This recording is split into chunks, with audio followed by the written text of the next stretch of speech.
বাবা, আপনি কোথায় যাচ্ছেন? একটা কাজের ব্যবস্থা করতে যাচ্ছি মা। এসব আপনি কি বলছেন বাবা? এই বয়সে আপনার কিছু করতে হবে না। আমাদের যদি চলে তবে আপনারও চলবে। না মা, ছেলের মুখে অমন কথা শুনে আর ভাত আর আমার গলা দিয়ে নামবে না। যে কদিন বেঁচে থাকি নিজেরটা নিজে জোগাড় করে দেব। তোমরা ভালো থেকো।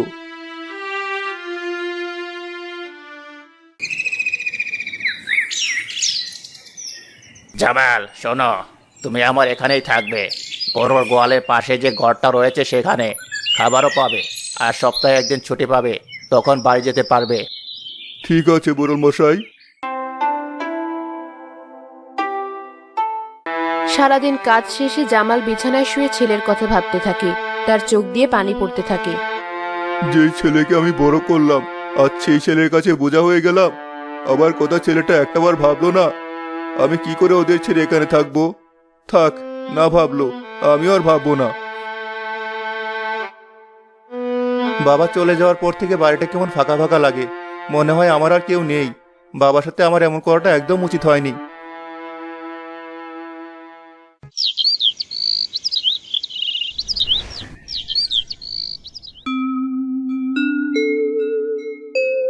বাবা, আপনি এসেছেন?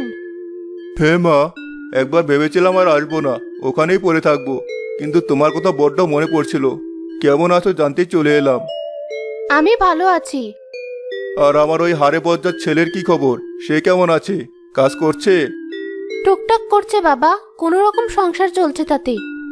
তাতেই চলবে। এই নাও, তোমার জন্য দুটো সন্দেশ এনেছি। সকালে মোরলে বউ খেতে দিয়েছিল।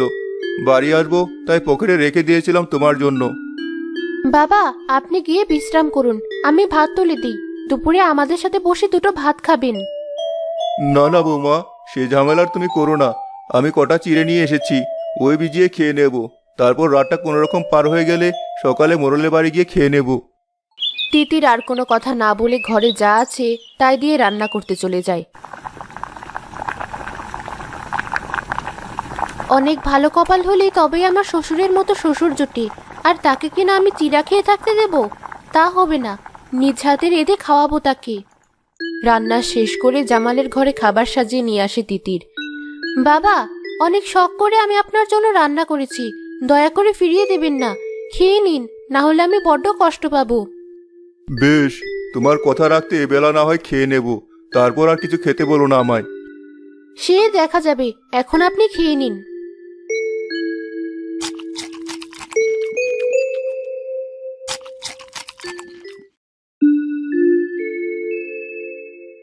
আজ এত তাড়াতাড়ি রান্না শেষ করেছো যে? আর বাবার ঘরে দেখলাম খোলা। বাবা এসেছেন। বাবা এসেছেন? তাহলে আমাকে একা খেতে দিয়েছো কেন? বাবাকে ডাকো। সে আপনাকে বলতে হবে না, আমি বাবার ঘরে খাবার নিয়ে আগেই খাবার দিয়ে এসেছি। ও, ভালো করেছো। এই যে, এই পেয়ারাটা বিকেলে বাবাকে কেটে দিও। বাবা পেয়ারা খেতে খুব পছন্দ করেন। আপনি আবার এই পেয়ারা কোথায় পেলেন? আসার সময় রাস্তার পাশের এক গাছ থেকে নিয়ে এসেছি। ঠিক আছে, দেব। নুরু খাওয়া শেষ করে বাইরের দিকে হাঁটা শুরু করে। এই ভর দুপুরে কোথায় যাচ্ছেন আপনি? বাবা এসেছেন, তার জন্য কিছু বাজার না করলে হয়? একটু বাজারে যাচ্ছি, রাতে একসাথে বসে খাবো।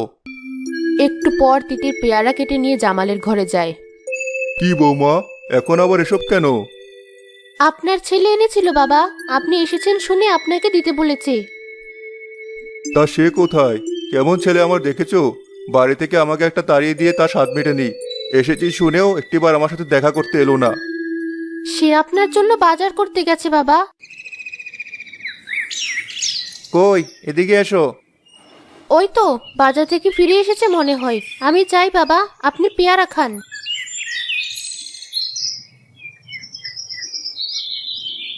এই দেখো, বাবার কচি লাল মোরগের মাংস খুব পছন্দ, তাই এনেছি।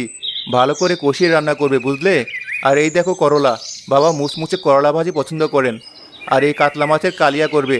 নুন মশলা সব যেন ঠিকঠাক হয়, রান্নার জন্য পুড়ে না ফেলো।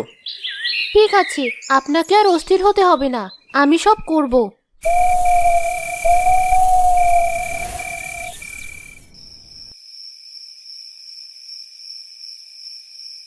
বাবা, আবার কবে যাবে? কাল সকালে চলে যাব। আমাদের সাথে থেকে যান বাবা, কেন চলে যাবেন? এসব নিয়ে আর কথা বলো না বৌমা, অনেক ভালো রান্না করেছো, মজা করে খেতে দাও। আমার ছেলেও দেখছি খুব ভালো বাজার করতে শিখেছে। কেউ আর কোনো কথা না বলে খাওয়া শেষ করে। এমনটাই তো চেয়েছিলাম আমি, ছেলে ছেলের বউ নিয়ে একসাথে খাবো, সময় কাটাবো। কিন্তু আমার ভাগ্য যে অত ভালো নয়। আজকের দিনটা শুধুমাত্র স্মৃতি করে রাখতে হবে, এমন স্বপ্নের মতো দিন হয়তো আর পাবো না। আজ তো বন্ধুদের সাথে আড্ডা দিইনি, বাবা আর বউয়ের সাথেও তো সময় মন্দ কাটেনি। তবে কেন আমি এমন সময় কাটাইনি আগে?